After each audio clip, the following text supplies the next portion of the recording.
Bonjour pour ce programme spécial de Radio Prague, le service international de la radio publique tchèque, Český rozhlas.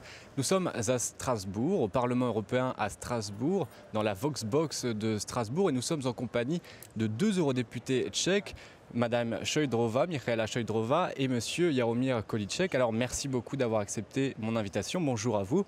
Bonjour. Merci. Michaela Šojdrová, vous êtes élue chrétienne démocrate, vous êtes eurodéputée depuis 2014. Oui. Vous avez un temps enseigné le français dans les années 90. Oui, il y a 30 ans. Bon, Ouais. vous avez de beaux rêves certainement. Monsieur Kolíček, vous avez été européen à partir de 2004, c'est-à-dire l'année de l'adhésion de la République tchèque à l'Union européenne, Oui, tout à jusqu'en fait. 2010, et vous êtes à nouveau eurodéputé depuis 2016. Oui, avec la césure, dans ce temps, j'ai absolvé une pratique très intéressante, chômage, Ah, hein. un an et demi. Après, j'ai quitté cet état, être chômeur, pour la fabrique de porcelaine, chef de vente. Alors tous ensemble, nous allons parler de l'avenir de l'Union européenne. C'est un vaste thème qui est discuté en ce moment à Prague à l'occasion d'une conférence internationale de 3 jours.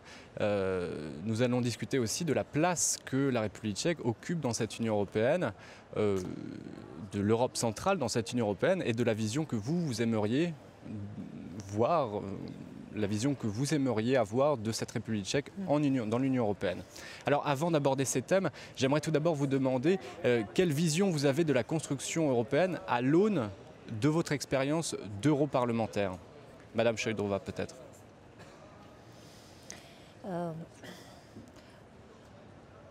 Je peux dire que avant de cette expérience au Parlement européen, j'ai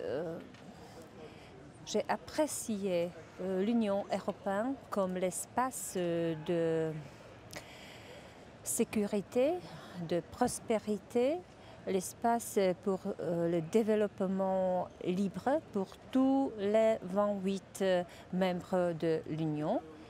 Ça, cette vision n'a pas changé.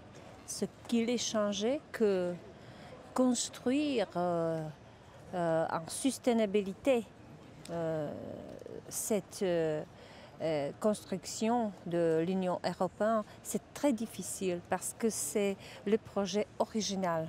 Il n'y a pas quelque chose ce qu'on peut apprendre comme un modèle. C'est vraiment original. On ne peut pas faire la copie des États-Unis, des fédérations, etc. parce que il y a 28 pays indépendants. Maintenant, malheureusement, 27 pays indépendants. On a fondé dans la situation après la guerre pour construire, pour développer l'Union dans la paix. C'était la décision politique. Sans les référendums, c'était vraiment la décision très forte par des personnages qui étaient persuadés qu'il n'y a pas autre chemin, autre voie. Comment vivre ensemble en Europe dans la paix. Alors c'est le projet du paix. Mais maintenant, je pense que les nouvelles générations, ils ont oublié. Malheureusement, je dois le dire, comment persuader les jeunes générations quels sont les vrais cas, les raisons pour continuer dans ce projet. Je crois maintenant c'est notre tâche, notre devoir de trouver les nouvelles raisons, les nouveaux instruments pour montrer la raison d'être de l'Union européenne. Et vous-même, Monsieur Kolíček, vous avez une longue expérience d'eurodéputé. Comment a évolué votre vision de cette construction européenne? Avant l'adhésion de la République tchèque, je participais dans la commission commune entre maison parlementaire européenne et tchèque. C'était très intéressant. Nous avons réuni 2 fois par an pour préparer une résolution. Même dans cet état de négociation, j'ai trouvé quelques détours. Avant, je pensais que c'est formidable, c'est la réunion de tous les pays avancés. Il faut réunir toute l'Europe. Et bien sûr, il faut coopérer, faire, etc. Quand j'ai travaillé dans la verrerie et même dans la scierie, nous avons trouvé qu'il y a quelques barrières de l'Union européenne contre nous, Tchèques, contre les pays autour de l'Union européenne. Après l'adhésion, j'ai trouvé que ça n'a pas changé. Il y a toujours un club de eux qui sont plus ou moins, au guillemets, avancés. C'est le club le plus grand, on peut dire moteur de toute l'intégration européenne. Allemagne, France, Benelux et Italie. Et les autres. C'est tellement divisé que c'est bizarre si on dit qu'il y a une Union européenne. Il y a toujours une Union européenne de différentes vitesses, de différents groupes, de différents intérêts. Malheureusement, même avant l'adhésion de la République tchèque, on a vu que dans les différents secteurs, les grands entrepreneurs ont se réunis, les banques ont se réunis, mais les conditions sociales, ils sont absolument bizarrement différentes. Et cette divergence est très profonde. Alors pour la future de ce projet de l'Union européenne, il faut pas en pas unifier ces standards minimums dans la sphère sociale. Autrement, tout est perdu. Donc pour l'heure, vous diriez qu'après 13 ans pendant lesquels la République tchèque a été membre de l'Union européenne, cela n'a rien apporté à la République tchèque? Non, non, non. Au contraire, nous avons influencé quelques petites pas vers le regroupement en Europe centrale. C'est le groupe Visegrad. On discute toujours au sujet du renforcement de ces coopérations. Nous sommes devenus, du point de vue d'économie, 17e land d'Allemagne, parce que 33% de notre produit brut intérieur c'est fait avec l'Allemagne. Et bien sûr, nous avons avancé beaucoup dans la coopération internationale en ce qui concerne l'école, en ce qui concerne la coopération professionnelle dans les différentes sphères. Malheureusement, notre poste de leader dans l'industrie céramique, dans l'industrie verrière est perdu. J'imagine, Madame Šojdrová, que vous ne partagez pas forcément ce point de vue. Quel bilan vous tirez de ces 13 ans passés dans l'Union européenne pour la République tchèque? Après ces 13 ans, oui, je crois qu'on peut déjà un peu estimer.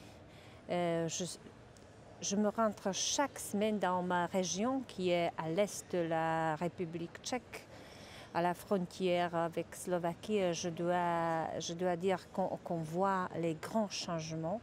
On peut dire que grâce aux fonds européens, on a pu investir dans l'infrastructure, on a investi dans les ressources humaines. Ce sont les investissements. Si on parle de financement, c'était vraiment une grande évolution dans ces domaines. Et ce que je trouve aussi peut-être plus important, c'est l'influence dans dans le domaine de gestion de la société, c'est parce que on n'a pas une grande confiance à notre justice, à notre état de la loi. Alors,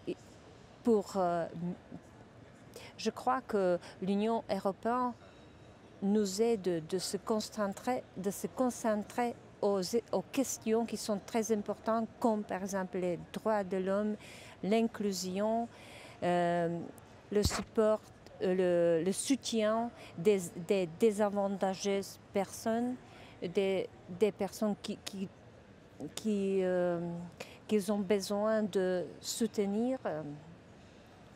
Et alors, je crois qu'il y a plusieurs domaines où on peut voir les grands changements.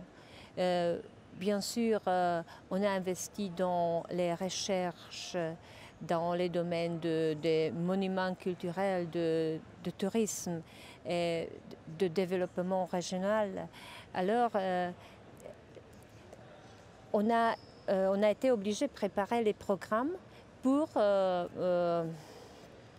utiliser des fonds européens. Dans ces programmes, on a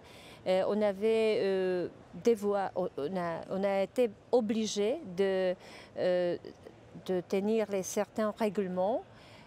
Premièrement, les nouveaux emplois. Deuxièmement,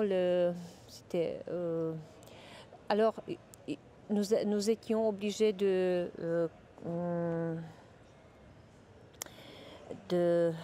respecter les règlements de ces programmes qui nous a permis de changer nos propres comportements, nos propres, comment on peut dire, on a un peu changé notre comportement dans les différents domaines comme l'éducation, le développement régional, aussi l'agriculture. Bon, dans ces domaines, peut-être mon collègue peut dire, comme les agriculteurs, ils sont parfois critiques. Aussi dans l'industrie, on est parfois critique que ce n'est pas balancé, que ce n'est pas assez bien organisé, que c'est beaucoup de bureaucratie, etc. etc. Mais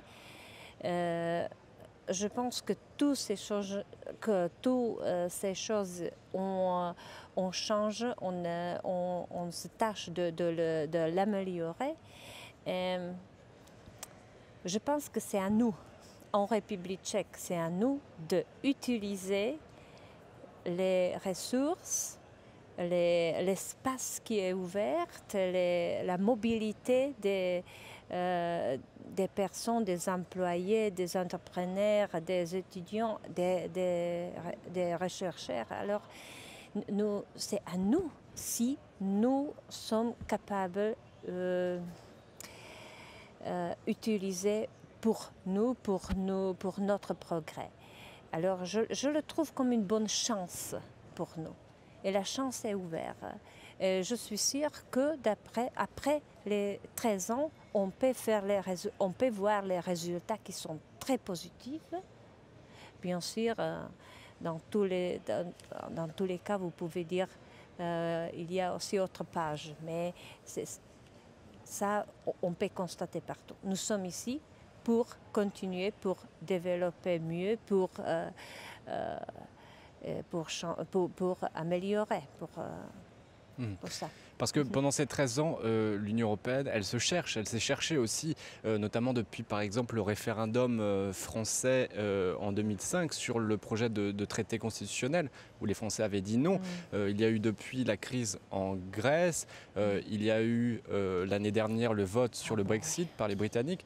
Donc cette Europe se cherche.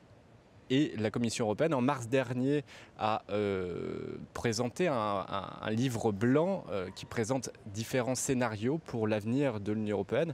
Quel serait, votre scénario idéal, Monsieur Kolicek? Moi, je pense que ce sont 5 différents scénarios très peu décrits. Et la majorité des États petits revendiquent plus ou moins, beaucoup plus apport intergouvernemental que l'apport, alors les plus grandes puissances, France, Allemagne, peut-être Italie, vont trouver l'espace de développement futur de l'Union européenne. Moi, j'ai participé à un référendum en France. J'ai distribué les informations, j'ai discuté à Paris avec les citoyens. Donc pour vous, formidable. élu communiste, c'était une belle victoire. Oui, ça a été joli, extraordinaire.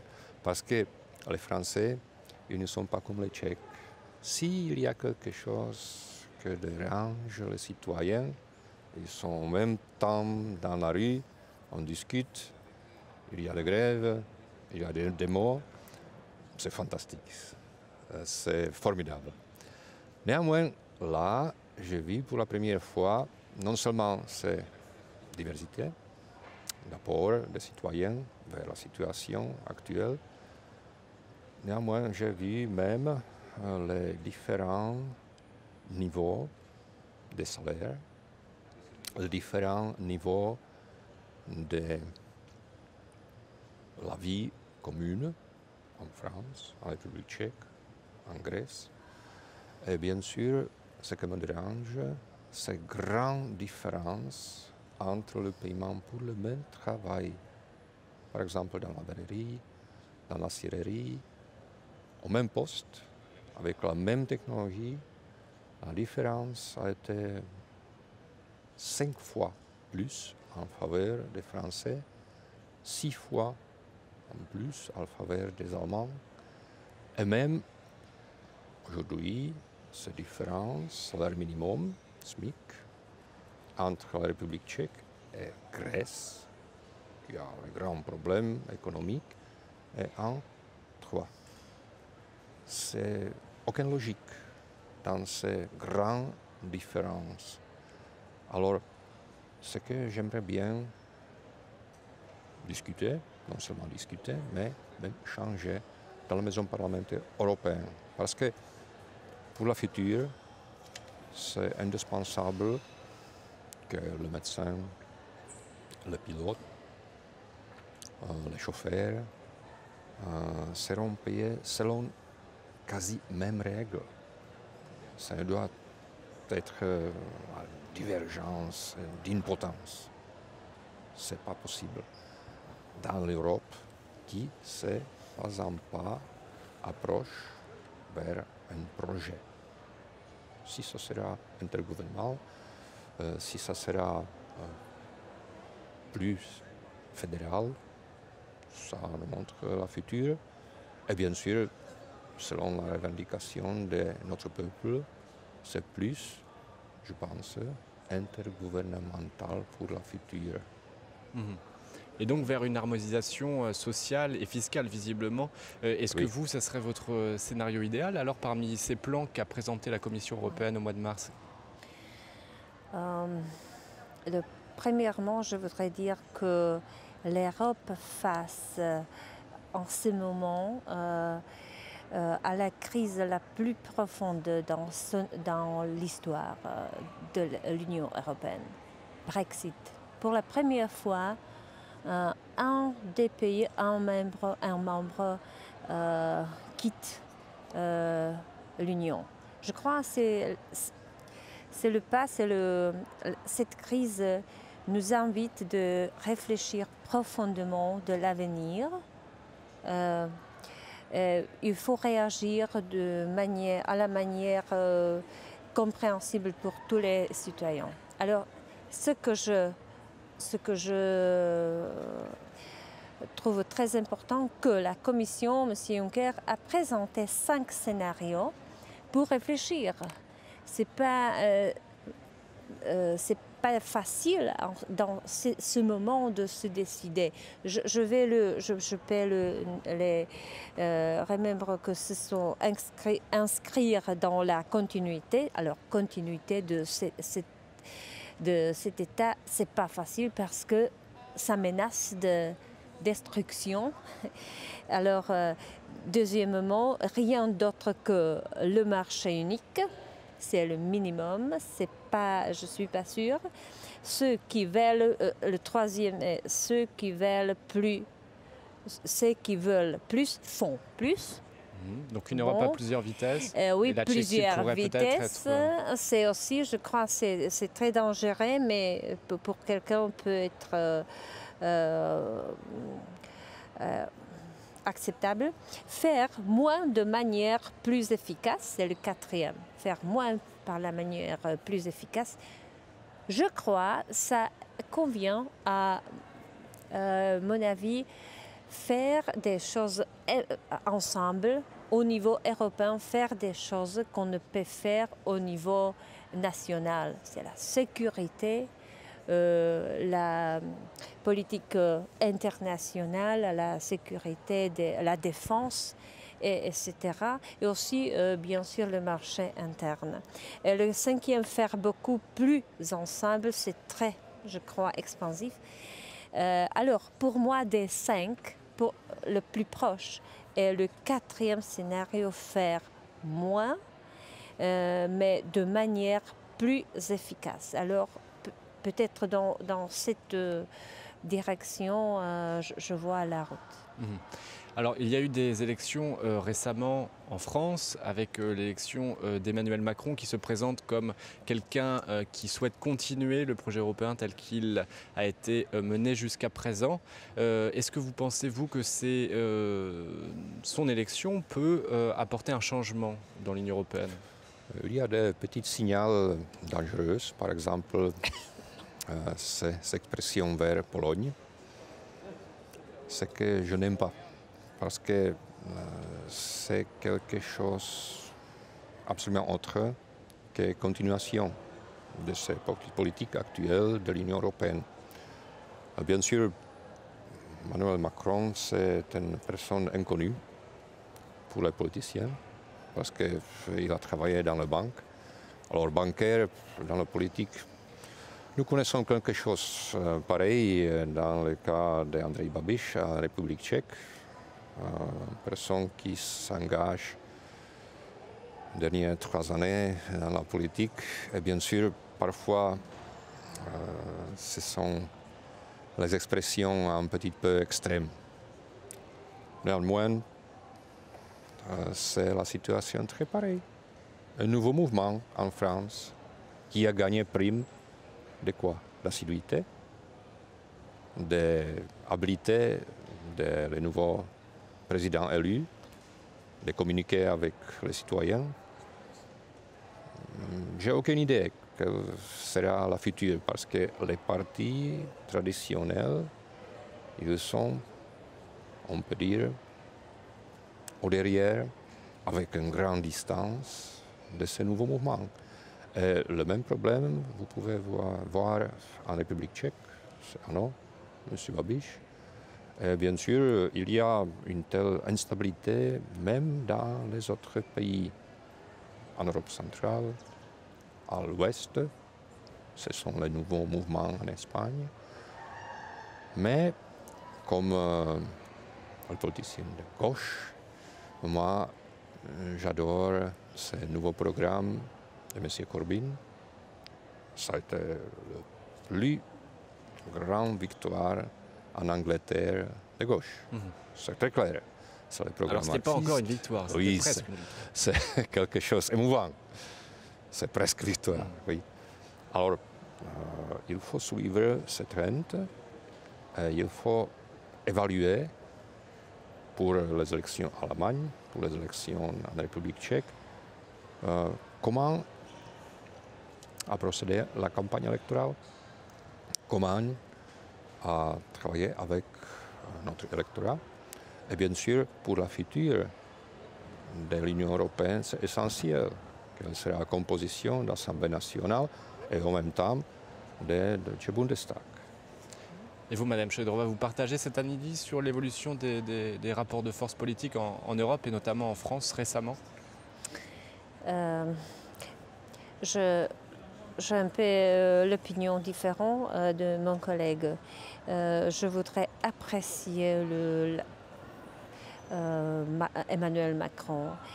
Parce que dans l'environnement, dans l'ambiance de extrémisme, populisme après le Brexit, c'était un espoir dans la population européenne.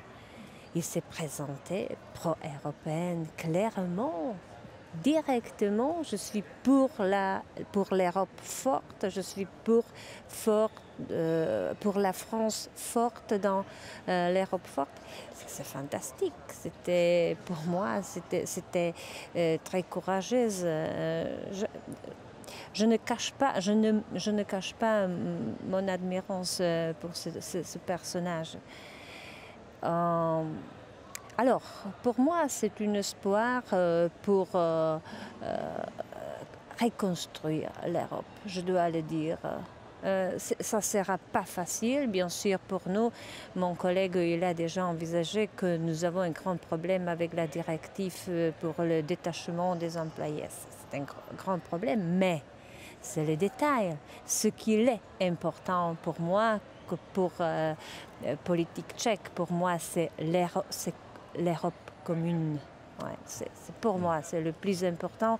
Il faut avoir vraiment un leader, quelqu'un qui va être bon symbole pour l'Europe, qui devra guider, un vrai guide qui est capable de dire la raison, de dire la vérité aux gens, sans peur. C'était adorable. Alors, bien sûr, maintenant, on n'est pas Macron. Oui, vous avez raison, mon collègue Kolicek, il a dit on n'a pas grande expérience, on ne sait pas précisément, il n'est pas politique, mais tous les pas qu'il a fait étaient idéaux. Était comme la leçon pour tous les autres politiques. Il était dans le gouvernement de Hollande, mais il est parti pour se concentrer pour la campagne électorale. Il était alors libre, il était un petit peu éloigné du gouvernement, mais il se préparait parfait. Je connais quelques personnes qui ont soutenu lui dans sa campagne électorale comme les volontaires. Ils étaient vraiment encharmés par lui. Alors j'ai compris que c'était vraiment le mouvement populaire qu'ils ont... bien sûr, il a profité de la faiblesse de son adversaire, surtout de républicains, parce que c'était leur faute, leur grande faute. Alors il a profité et il a gagné vraiment... adorablement. Alors maintenant, on a la chance, je pense pour l'Europe, c'est la chance pour réunir, pour continuer, pour trouver un bon sens en la connexion avec les citoyens. Ça, je trouve le plus important, de discuter et rester en connexion avec les relations directes avec le peuple. Alors, ce qui concerne la relation avec le peuple, la faible participation des élections... 50%. Oui. 50%, c'est pas là. En France, c'est très faible. Non. Chez nous, ça ira formidable. C'est la démocratie. Je vais vous poser une dernière question parce que malheureusement, on s'approche de la fin. Il nous reste quelques minutes seulement. Et justement, Macron, lui, a salué la politique de Merkel à propos de l'accueil des réfugiés. Et là, c'est quelque chose qui nous ramène au rôle de l'Europe centrale dans cette Union européenne qui, elle, refuse l'accueil des réfugiés. La République tchèque l'a fait savoir très récemment. La Commission européenne veut lancer une procédure d'infraction contre ces pays. Comment voyez-vous le rôle de la République tchèque dans cette crise migratoire et plus généralement le rôle de l'Europe centrale ? Je crois que notre gouvernement a agi très bien parce que notre priorité, c'est la sécurité. C'est normal. Je crois que l'Allemagne a fait la faute parce qu'ils ont ouvert la porte pour tous, pour la migration illégale. C'est pour nos problèmes. Je crois que nous sommes capables d'inviter, nous voulons inviter vraiment les réfugiés qui ont besoin de notre aide. Mais nous sommes contre la migration illégale Et dans je crois, nous sommes prêts à la discussion. La République tchèque aide beaucoup financièrement. Alors nous finançons les deux dans les pays et les capacités professionnelles aussi. Et finalement, c'est un sujet sur lequel il y a un consensus presque au milieu de la classe politique tchèque, puisque j'imagine que vous partagez une position assez similaire. En tout cas, les réfugiés, par exemple de Syrie, ils ont eu la possibilité de poser la question est-ce qu'on peut, comme réfugiés, entrer officiellement en République tchèque? Parce qu'une seule représentante de l'Union européenne et même des États-Unis, ça a été notre ambassadeur à l'ambassade de Damascus. Alors, officiellement, ils ont invité. Néanmoins, on a transporté 140 quasi-réfugiés d'Irak et les Irakiens ils sont fuis en Allemagne. Alors, ils veulent tirer du système social allemand qui, dernièrement, a changé très rapidement pendant les dernières 2 années au détriment des nouveaux migrants, pas réfugiés. Et bien sûr, si quelqu'un vient en République tchèque en demandant un refuge, nous sommes ouverts, lui, accepter, mais il doit accepter les valeurs de notre vie quotidienne. Autrement, on ne peut pas accepter une telle réfugié. En même temps, la République tchèque fait peu d'efforts puisqu'elle a déjà abandonné le programme de répartition, de relocalisation des réfugiés décidé en septembre 2015. C'est un non-sens. Un tel programme est non-sens parce que nous, comme ma collègue a déjà dit, nous aidons au Jordan, nous aidons aux Kurdes, nous aidons à la frontière tchèque vers sud, c'est-à-dire à Monténégro. Nous sommes ouverts à aider la Serbie, la Bulgarie. Alors, c'est aide qui vraiment contribue à la solution du problème. Ce n'est pas porte ouverte pour tous, c'est la porte ouverte pour eux qui ont le problème. Pour les migrants économiques, nous n'avons aucune demande de prendre le soin des 1000 des gens qui ne veulent pas travailler et vivre avec nous. Alors ça sera le mot de la fin malheureusement parce qu'on arrive à la fin de notre programme. Merci beaucoup Madame Šojdrová et Monsieur Kolíček d'avoir participé à ce programme. Merci à l'équipe de la Voxbox de nous avoir accompagnés et à très bientôt. Merci pour votre invitation et à la prochaine fois. J'espère. Merci, à la prochaine fois. Au revoir.